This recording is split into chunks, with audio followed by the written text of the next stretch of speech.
and other glands, adrenal glands. Okay, today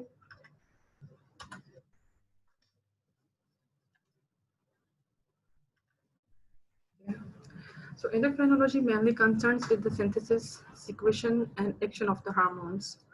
You know very well about the hormones are the chemical messengers that are released from the endocrine glands that coordinate the activities of the many different cells. So how they coordinate, how they act, and today we will discuss all about it.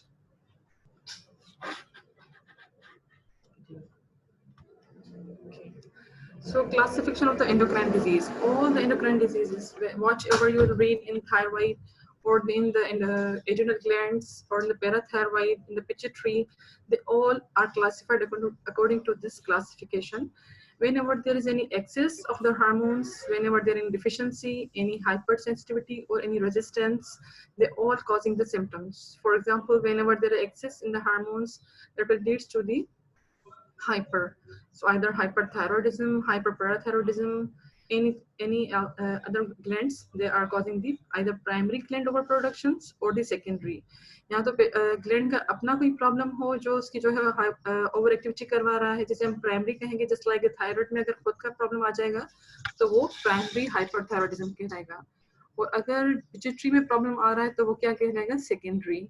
तो similarly कोई भी hormone हो endocrine में, जिस तरह आ जाता है आपका, अगर एड्रिनल आ जाते हैं उसमें अगर आपकी इंक्रीज हो रही है, उसमें प्रॉब्लम हो रहा है तो वो कहलाएगा प्राइमरी ग्लैंड ओवर प्रोडक्शन, और अगर वही सेम प्रॉब्लम आपकी पिट्यूटरी में आता है तो that will causing the secondary axis.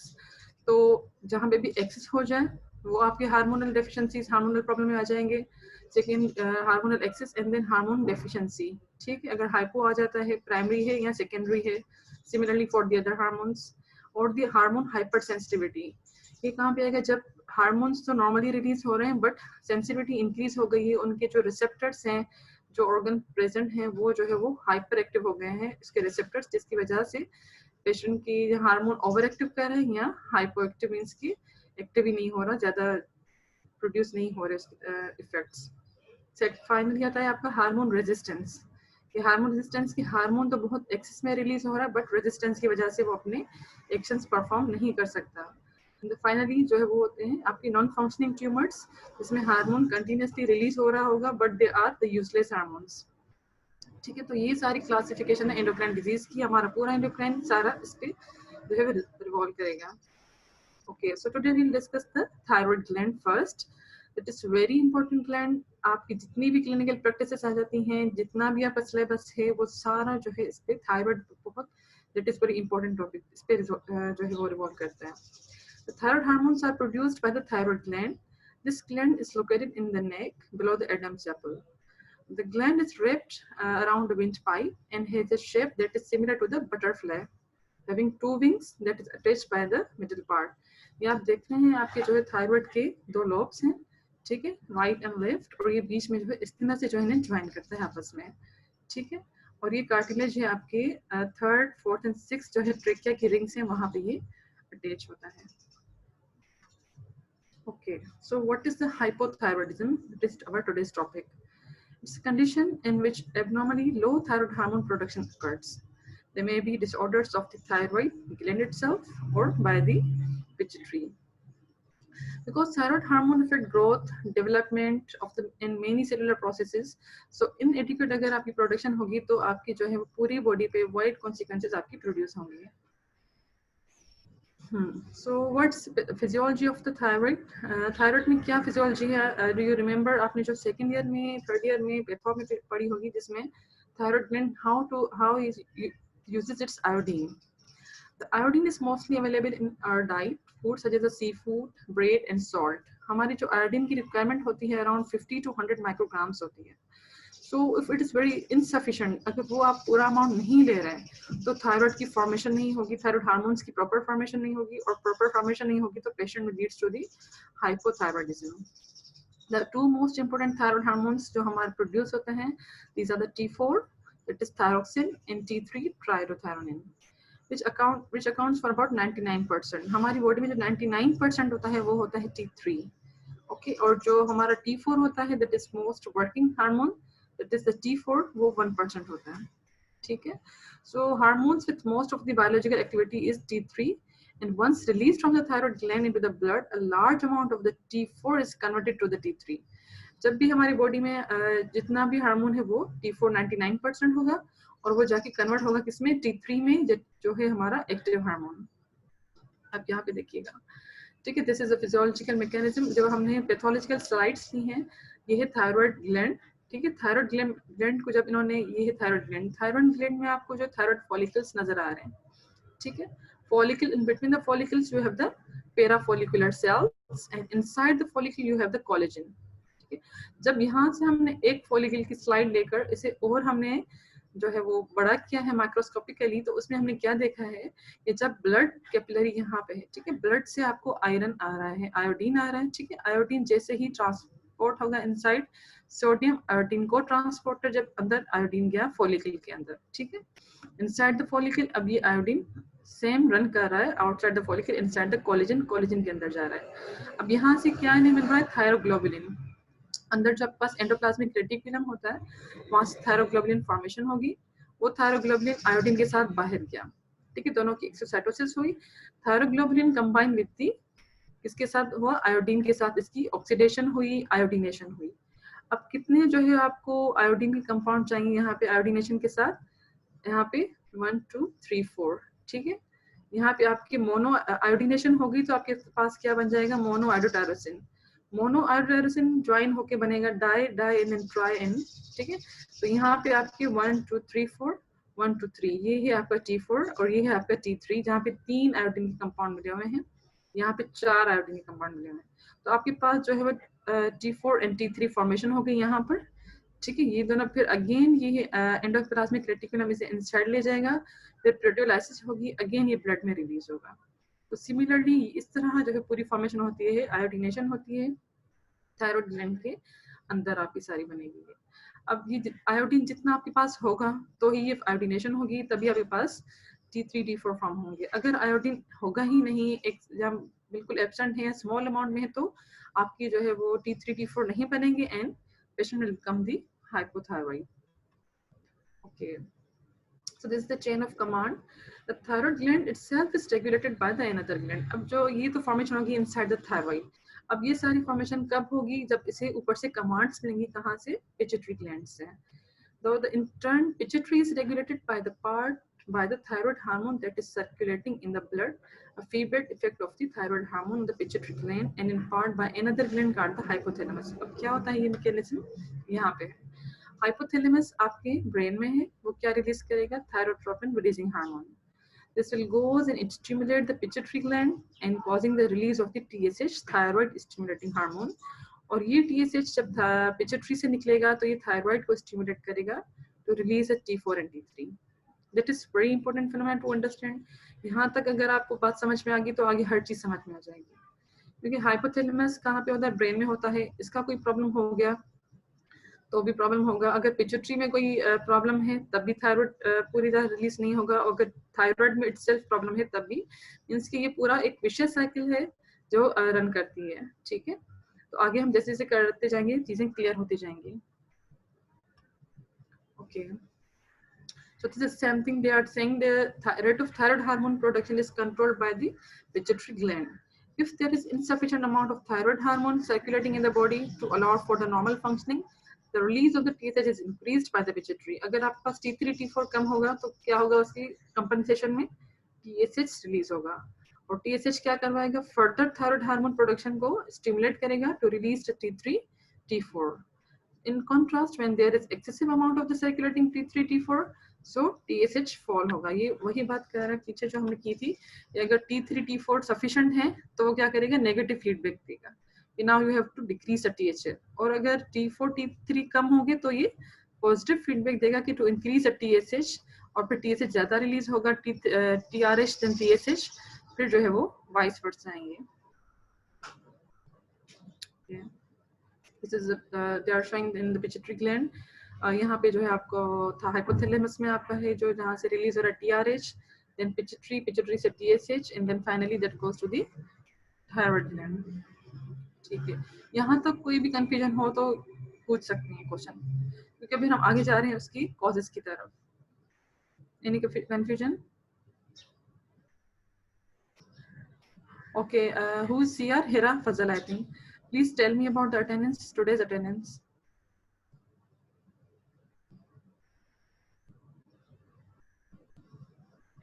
Okay, 62. Okay. So what causes the hypothyroidism? It's a very common condition. It is estimated that 3% to 5% of the population has some form of the hypothyroidism. बहुत common condition होती है, ठीक है? That is more common in women than in the men, and its incidence is increases with the age. जैसे जैसे age जो है patient की बढ़ती जाती है, तो hypothyroidism के chances उसके साथ increased होते जाते हैं. ठीक है, हमारी population में बहुत common disease है और इसके symptoms बहुत common होते हैं. So what are the causes? Hashimoto's thyroiditis, lymphocytic thyroiditis, thyroid destruction, pituitary or hypothalamic disease, medication, and severe iodine deficiency. So what's the Hashimoto's thyroiditis? That is more common in our society. It is an autoimmune destructive thyroiditis. जिसमें patient को जो है autoimmune process के through thyroid में destruction होगी, and then it causing the lymphocytic infiltration and causing the deficiency of the T3, T4. Goitre formation हो सकती है इसमें आगे, और जो है पेशेंट में हाइपोथायराइड की पिक्चर होगी एंड पेशेंट हाइपोथायराइड हो जाएंगे. ठीक है, तो आपके पास क्या इसमें पिक्चर मिलेगी? T3, T4 are decreased and इसकी कंपनसेशन में TSH विल बी इंक्रीज्ड. तो ये जो पिक्चर आपको मिलेगी हाइपोथायराइड की, जिसमें T3, T4 डिक्रीज मिलेंगी और TSH इंक्रीज मिलेगा, वो आपको हेशिमोटोस में पिक्चर मिलेगी. देन लिम्फोसिटिक इन्फिल्ट्रेशन, इसमें क्या होता है? इन द स्टार्ट आप पेशेंट जो है हाइपरथायराइडिज्म के साथ प्रेजेंट होते हैं. हाइपरथायराइड क्राइसिस या हाइपरथायराइडिज्म होगा, उसमें फिर लिम्फोसाइट इन्फिल्ट्रेट होते हैं and ultimately leads to the lymphocytic thyroiditis and causing the hypothyroidism. Hyper and then hypo. ठीक है. And the third cause is thyroid destruction, that is iatrogenic. Patient radioactive iodine कब लेते हैं? जब उन्हें जो है जब hyperthyroidism होता है, जब hyperthyroidism की ट्रीटमेंट के लिए वो कोई ट्रीटमेंट लेंगे, कोई सर्जरी करवाएंगे, तब जो है patient further goes into the hypothyroidism. ठीक है, वो काज क्या दफा सकता है? पिट्यूटरी और हाइपोथैलेमिक डिजीज. पिट्यूटरी डिजीजेस कौन सी हैं जो हाइपोथायराइडिज्म करवा सकती हैं? पिट्यूटरी में कोई इन्फिल्ट्रेशन हो जाए, पिट्यूटरी में कोई एडिशन, पिट्यूटरी में आपकी जो है एक्यूमुलेशन हो जाए, आयरन डिपोजिशन हो जाए, शीहान सिंड्रोम, जितनी भी पिट्यूटरी इन्वॉल्वमेंट्स होती हैं उसमें आपको जो है वो थायराइड डेफिशिएंसी मिल सकती है, and that is called the secondary hypothyroidism. Medications कौन सी हैं जो हाइपोथायराइडिज्म करवा सकती हैं? पेशेंट जो हाइपरथायराइडिज्म के हैं, मींस के थायराइड इंक्रीज हो गया है और उसे कम करना है उन्हें, तो क्या यूज करते हैं उसके लिए? Medications propylthiouracil and methimazole. ये मेडिकेशंस हैं जो further leads to the hypothyroidism. And severe iodine deficiency, वो एरियाज जहाँ पे हेल्दी एरियाज हैं, जहाँ पे आयोडीन का जो है वो कंटेंट बहुत कम है, पानी में भी और सॉल्ट में भी, वहाँ पे जो है आपको आयोडीन डेफिशिएंसी मिलेगी, और जिसकी वजह से आपको जो हाइपोथायराइडिज्म मिलेगा.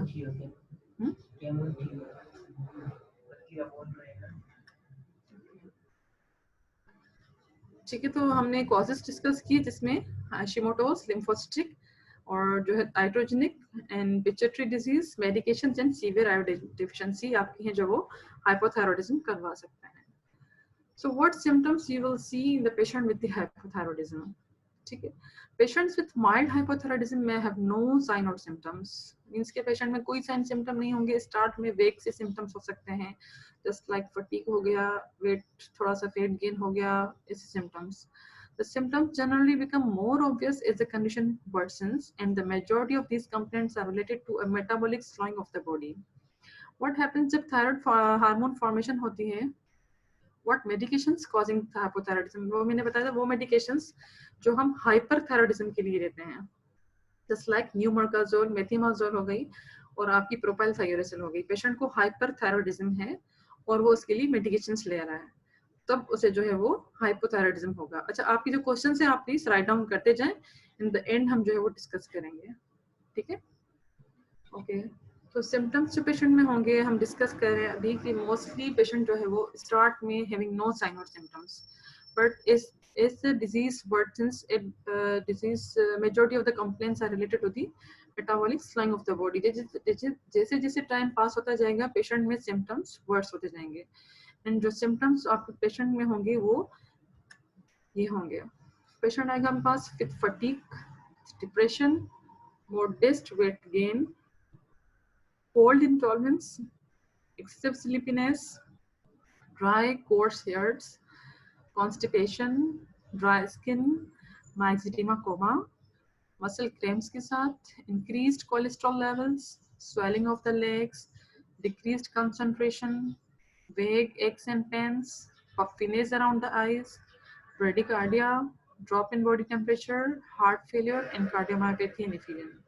So these all symptoms you see, these are because of the decreased basal metabolic rate. तो T3 and T4 है हमारे पास जो फॉर्मेशन होती है थायराइड हार्मोन्स में, उनका मेन काम क्या होता है, बेसल मेटाबॉलिक रेट को इंक्रीज करते हैं। थायरोक्सिन का मेन जो रोल है हमारे बॉडी में वो बेसल मेटाबॉलिक रेट इंक्रीज करता है। अब सेल की मेटाबॉलिज्म नहीं होगी तो क्या होगा, हर सेल जो है वो स्वेलअप होता जाएगा और इसमें आपको पेशेंट फटीग के साथ आएंगे, डिप्रेशन के साथ आएंगे, वेट गेन के साथ आएंगे और कॉन्स्टिपेशन होगी उनमें, ऑफ कोर्स मोर्टिलिटी रेट कम होगा, जितनी भी आपकी गट मोर्टिलिटी डिक्रीज होगी, skin will be dry and swelling legs sole होंगी, एक्स होंगे, पेन हो गया, ब्रेडिकार्डिया, बेसल मेटाबॉलिक रेट कम है तो हार्ट रेट भी कम होगा, बॉडी टेम्परेचर भी कम होगा और पेशेंट इसमें आते हैं कोल्ड इंटॉलरेंस के साथ, क्योंकि उनका बीएमआर कम है तो वो ज्यादा सर्दी बर्दाश्त नहीं कर सकते। ये अपनी हिस्ट्री में पेशेंट आपको जरूर देंगे इस तरह की complaints. Okay, this is a simple picture to show, to memorize the symptoms: fatigue, feeling cold, weight gain, poor appetite. Okay, and there is a pleural effusion. जितनी भी आपकी cavities होती हैं, pericardial, pleural या आपकी जो है वो peritoneal है, इन सब में fluid accumulation हो सकती है। Why? Because of the वेग एक्स मीन्स कि पेशेंट इस तरह के कंप्लेन करेगा कि बस मुझे जिस्म में बॉडी में पेन रहता है, अजीब सी थकावट सी रहती है, इस तरह का पेशेंट जो है वो हिस्ट्री देगा। कोई प्रॉपर तरह की नहीं होगी वेग वेग एक्स एंड पेन्स का, ये होगा कि मुझे प्रॉपर कोई वो एक्सप्लेन नहीं करेगा अपने पेन को, किस जगह पे पेन हो रहा है, बस पूरी जिस्म में थकावट सा और दर्द सा महसूस होता है, इस तरह की पेशेंट आपको हिस्ट्री देंगे। ठीक है, और जो है वो इसमें आपको और क्या, patient feeling coldness, cold intolerance होगी, इनमें कार्पल टनल सिंड्रोम होगा, डिलेड रिफ्लेक्स रिलैक्सेशन होगी, स्लो पल्स रेट होगा, पेरिकार्डियल, प्लूरल मैंने कहा जो जितनी भी कैविटीज है इनमें आपको इफ्यूजन मिलती है, क्योंकि इसमें आपको पेशेंट में हाइपोएल्ब्यूमिनीमिया और कैपिलरी जो है वो आपकी परमिएबिलिटी इंक्रीज हो जाती है। अच्छा, कार्पल टनल सिंड्रोम क्यों मिलता है हमें? If anyone have idea please reply me. Carpal tunnel syndrome क्यों होता है इन पेशेंट में, हाइपोथायराइड पेशेंट में? This is very important. अच्छा, कार्पल टनल सिंड्रोम क्या होता है? एक्चुअली म्यूकोपॉलीसैकेराइड्स जो है आपके एक्यूमुलेट हो जाते हैं अराउंड द आई, जो आपकी पफिनेस हो रही है वो भी इसी वजह से हो रही है, और आपके जो जितने भी हैं ये टनल्स हैं जहाँ पे आपके टेंडन्स हैं, जॉइंट्स हैं आपकी रिस्ट पे और आपकी एंकल्स पर, जितनी आप वहाँ पे म्यूकोपॉलीसैकेराइड एक्यूमुलेशन हो जाएगी जो आपकी नर्व्स को कंप्रेस करेगा। नर्व्स कंप्रेस होंगी तो आपकी जो हैंड्स में टिंगलिंग हो सकती है और पेशेंट इस तरह की कंप्लेन के साथ भी आएंगे कि मुझे हैंड में पेन हो रहा है, और जो है वो कार्पल टनल सिंड्रोम वाली साइंस के साथ पेशेंट आपके पास प्रेजेंट होंगे। Okay, so how you diagnose the thyroid diseases? क्या क्या टेस्ट आपको लैब टेस्ट जो है पेशेंट के करवाने पड़ते हैं? सबसे पहले द मोस्ट इम्पोर्टेंट TSH आप करवाएंगे इन द स्टार्ट में, थायराइड स्टिमुलेटिंग हार्मोन, जो हम स्क्रीनिंग टेस्ट के तौर पे यूज करते हैं इन पेशेंट्स में। उसके बाद total T3, total T4, free T3, free T4, thyrotropin releasing hormone and antibody screening test. ये तो सारे टेस्ट जो है हमने यहाँ पे बताए, लेकिन हर पेशेंट में ये सब टेस्ट नहीं करवाए जाते।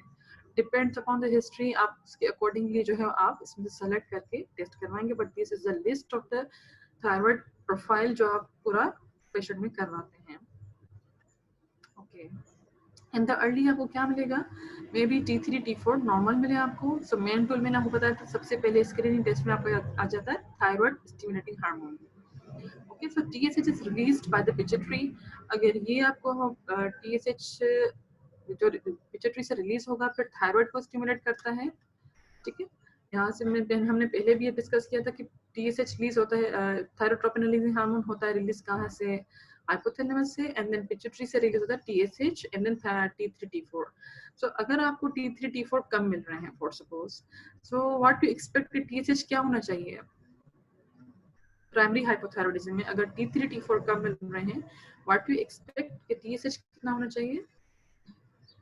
इफ इट्स प्राइमरी, जी गुड, जी गुड, सबको पता है कि टीएसएच आपको अगर प्राइमरी है तो रेस्ट मिलना चाहिए, क्योंकि कंपनसेशन में जो आपको मिलेगा ये पॉजिटिव फीडबैक जाएगा कि भाई T3 T4 कम बन रहे हैं, now you have to make more TSH, so T3 T4 हम बनाएं।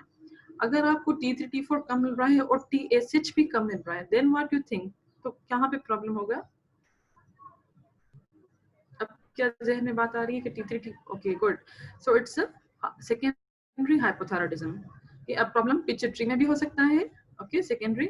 और किसी ने कहा कि थायरोट्रोपिन रिलीजिंग हार्मोन, हाइपोथैलेमस, तो ये प्रॉब्लम तो आपको पिट्यूटरी में होगा। हाइपोथैलेमस में जब होगा तो इसे हम क्या कहेंगे? Tertiary hypothyroidism, okay. This is primary, this is secondary and this is the tertiary hypothyroidism, okay. So अगर T3 T4 कम मिल रहा है और TSH भी कम मिल रहा है तो you think of the secondary hypothyroidism, then you go for to rule out कि हमारा सेकेंडरी कॉज तो नहीं है, तो फिर हम वो लैब टेस्ट करवाएंगे डायग्नोज करने के लिए कि अब जो है वो सेकेंडरी है या और टर्शरी है, तो फिर उसे डायग्नोज करेंगे, क्योंकि this is very important to diagnose the case either primary और टर्शरी। व्हाई? क्योंकि इनके ट्रीटमेंट बिल्कुल डिफरेंट होते हैं, ठीक है, सही है। तो यहाँ पे हम डिस्कस कर रहे थे कि पहले तो आपको जो है वो TSH T3 T4 कम मिलते हैं, इन द स्टार्ट में भी T3 T4 नॉर्मल मिले, तो जो TSH है बड़ी सेंसिटिव मार्कर, वो आपको बहुत अर्ली जो है कम मिलता है। तो हमने सबसे पहले करवाना है TSH, ठीक है, देन T3 T4 की तरफ हम जाएंगे, ओके। देन क्या होगा, आपके TSH आपको कम मिल रहा है, ज्यादा मिल रहा है, तो यू थिंक ऑफ कि ये प्राइमरी हाइपोथायराइडिज्म है, ट्रीट अकॉर्डिंगली। एंड अगर आपको जो है TSH भी कम मिल रहा है तो गो फॉर द सेकेंडरी और थर्डरी हाइपोथायराइडिज्म, ठीक है। अगर टर्शरी आप सस्पेक्ट कर रहे हैं तो आपके लिए TRH टेस्ट करवाते हैं, जो है TRH स्टिमुलेशन टेस्ट। ये आप मतलब एवरी डॉक्टर नहीं परफॉर्म करवा सकता, ये आपको स्पेशलिस्ट सेंटर में परफॉर्म करवाने पड़ते हैं, ओके।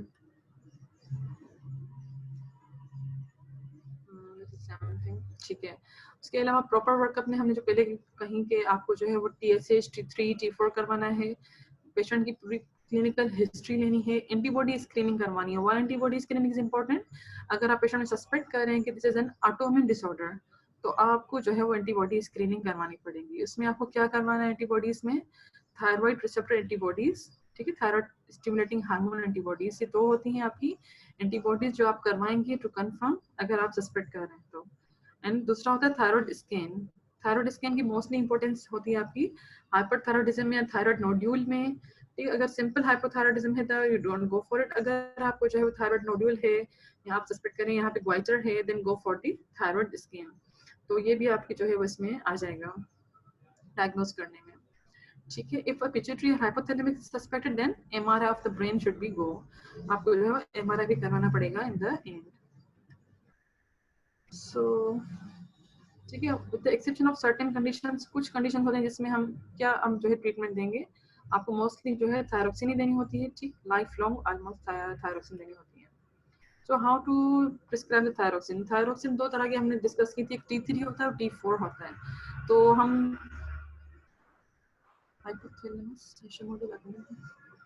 ये आपका क्वेश्चन हम जो है वो एंड में अभी डिस्कस करेंगे, ठीक है बुशरा, आपकी क्वेश्चन लिख दें, हम एंड में डिस्कस करेंगे। अच्छा, हम जो है कहेंगे थायराइड जो है किस तरह ट्रीट किया जाता है hypothyroidism, T3 and T4।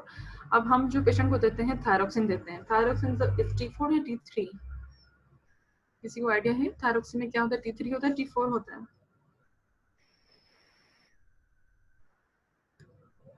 T4, good. तो थायरोक्सिन जो हम दे रहे हैं वो T4 दे रहे हैं, although T4 is in inactive form. हम एक्टिव फॉर्म क्यों नहीं देते पेशेंट को खाने के लिए?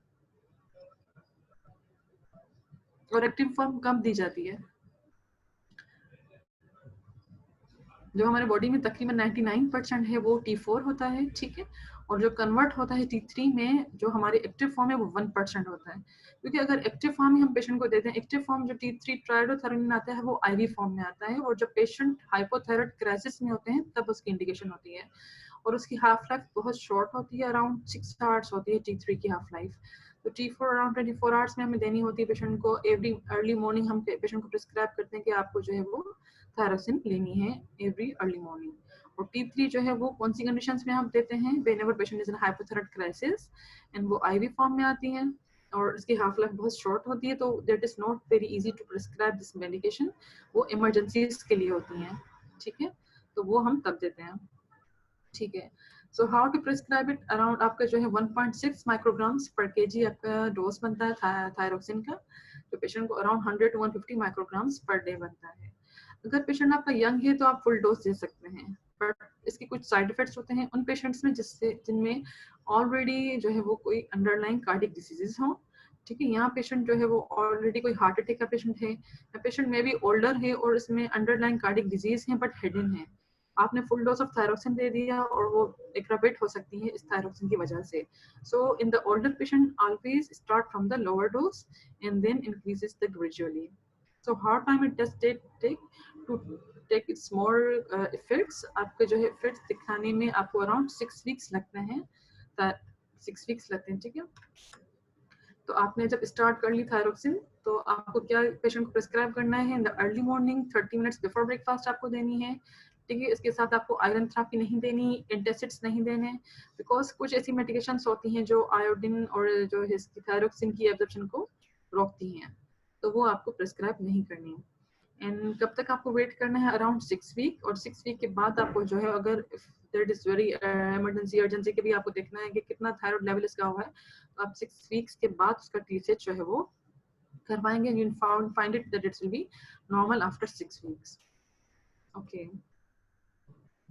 दिस इज समथिंग, ठीक है। उसके बाद अगर पेशेंट का स्टेबलाइज हो जाता है थायरोक्सिन, टीएसएच अपनी नॉर्मल रेंज में आ जाता है, फिर आप ईयरली चेक करवाते रहते हैं पेशेंट का, उसको फॉलोअप्स में देखते रहते हैं कि इसमें कोई प्रॉब्लम तो नहीं हुआ, ठीक है। और उसके जो है ओवर ट्रीट, अच्छा अगर पेशेंट आपने देख लिया पेशेंट अब स्टेबल हो गया है, टीएसएच नॉर्मल हो गया, देन ओके। अगर आपने पेशेंट को हाई डोज दे दिया है, that is over treatment, that is very dangerous for the patient. Over treatments क्या, आपने अपने नॉर्मल डोज से ज्यादा डोज से दे दिया, तो पेशेंट में क्या होगा, वही इफेक्ट्स जो हाइपर के हैं वो अपीयर होना शुरू हो जाएंगे, tachycardia, palpitations, high BP, osteoporosis, ये सारे इफेक्ट्स पेशेंट में आना शुरू हो जाएंगे। मींस कि ट्रीटमेंट भी आपको जो है वो बहुत प्रॉपर वे में और बहुत जो है वो धीमे धीमे से स्टार्ट करनी है, so that the patient become normalise.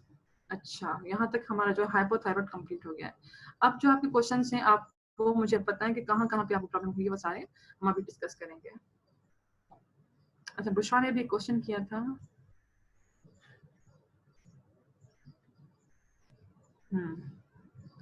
This is question, the hypothalamus and Hashimoto's autoimmune है? नो, हाइपोथैलेमस मैंने पहले भी आपको बताया था। हाइपोथैलेमस आपका ब्रेन में होता है, ब्रेन का पार्ट ही हाइपोथैलेमस, ठीक है। ब्रेन में हाइपोथैलेमस होता है जहां से थायरोट्रोपिन रिलीजिंग हार्मोन रिलीज होता है। और Hashimoto's and other thing, Hashimoto's is autoimmune thyroiditis, ठीक है। इसमें ऑटोइम्यून प्रोसेस होगा, ऑटो एंटीबॉडीज रिलीज होंगी जो थायराइड को स्टिमुलेट करेंगी, डिस्ट्रॉय करेंगी, उसके बाद जो है वो हेशिमोटोस थायराइडाइटिस होता है। And hypothalamus and other, yes. अच्छा, ये अलग अलग मैसेज है, ओके, सेंड मी अदर। जो क्वेश्चन है वो बता दें मुझे, दोबारा सेंड करें।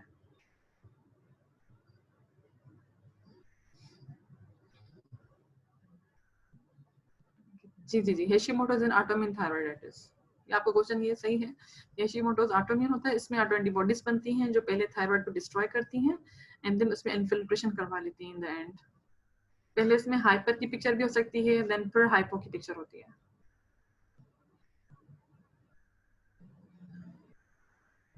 Okay, primary, secondary and tertiary hypothyroidism, good question. ये आपने अच्छा हुआ कि पूछ लिया, क्योंकि यहाँ पे जो कंफ्यूजन होगी तो फिर आप फंस जाएंगे। प्राइमरी क्या होता है, जब भी प्राइमरी की बात आ जाए, भले आपका थायराइड हो, आपका एड्रिनल हो, कोई भी ग्लैंड हो, तो पैराथायराइड हो, उस ग्लैंड में अगर प्रॉब्लम होगा तो वो होगा प्राइमरी, ठीक है। जिस तरह यहाँ पे थायराइड है, थायराइड में अगर प्रॉब्लम है तो that is a primary thyroid problem, ठीक है। थायराइड में प्रॉब्लम है, T3 T4 रिलीज नहीं हो रहे, T3 T4 जो है फॉर्मेशन नहीं हो रही, आयोडीन डेफिशिएंसी है, तो वो आपका हो गया प्राइमरी प्रॉब्लम, ठीक है। तो ये होगा प्राइमरी। और अगर प्रॉब्लम आपका आ जाता है पिट्यूटरी ग्लैंड में, तो वो आपका हो जाएगा सेकेंडरी, मींस के पिट्यूटरी से ही कमांड नहीं आ रही, लेकिन टीएसएच रिलीज ही नहीं हो रहा प्रॉपर्ली, तो T3 T4 कैसे बनेंगे, तो वो बनेंगे ही नहीं प्रॉपर, तो वो हो गया सेकेंडरी।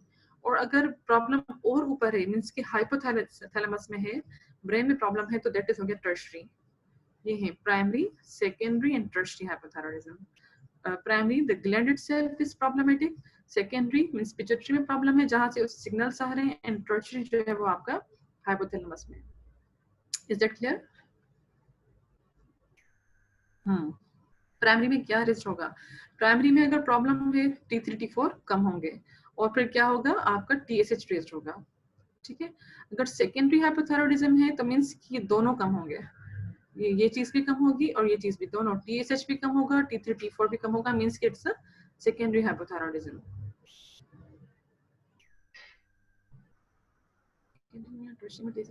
ही होगी जी। अब आपका ये क्वेश्चन कि अब आपने सस्पेक्ट किया कि भाई सेकेंडरी है, तो हमने क्या करवाया? TSH करवाया, ठीक है। T3 T4 कम आए, TSH भी कम आया, दोनों चीजें कम आई।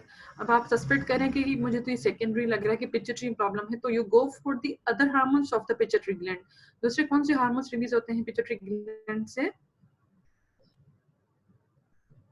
बुशरा मुनव्वर ने क्वेश्चन किया है कि सेकेंडरी और टर्शरी में TSH प्रोफाइल ही होगी। जी, इनमें TSH प्रोफाइल होगा, बट हाउ टू डायग्नोज कि सेकेंडरी है या नहीं है? पहले तो आपने थायराइड हार्मोन करवाया, T3 T4 कम आया, देन TSH वो भी कम आया, देन यू श्योर कि सेकेंडरी है। अब आप क्या करवाएंगे? अब आप TSH के साथ और जो जो हार्मोन रिलीज होते हैं जस्ट लाइक पिट्यूटरी में से कौन से? जी, कौन कौन से हो गए आपके? स्टीरॉयड हार्मोन्स हो गए, FSH LH हो गया, जो जो आप सस्पेक्ट कर रहे हैं वो हार्मोन्स करवाएंगे टू कंफर्म योर डायग्नोसिस के ये सेकेंडरी है, और फिर हम सेकेंडरी में ट्रीटमेंट थोड़ा डिफरेंट देंगे उन्हें।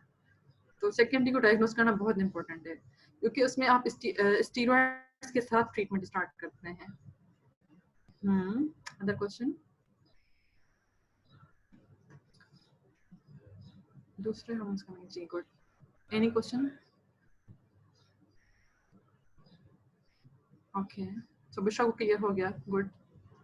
और किसी को कोई क्वेश्चन हो तो पूछ लें। Okay, thank you. कल हमारा है हाइपरथायरॉयडिज्म। अगर आप लोग थोड़ा पढ़ कर आएंगे तो बहुत इजी हो जाएगा आपके लिए भी। आई होप कि आपको टाइम मिल जाए पढ़ने का, ठीक है। और कोई क्वेश्चन हो तो भी लिख लीजिएगा, ठीक है। इंशाल्लाह will discuss tomorrow hyperthyroidism. Thank you. Time 4 minute है, कोई 4 मिनट लिखे बने होते।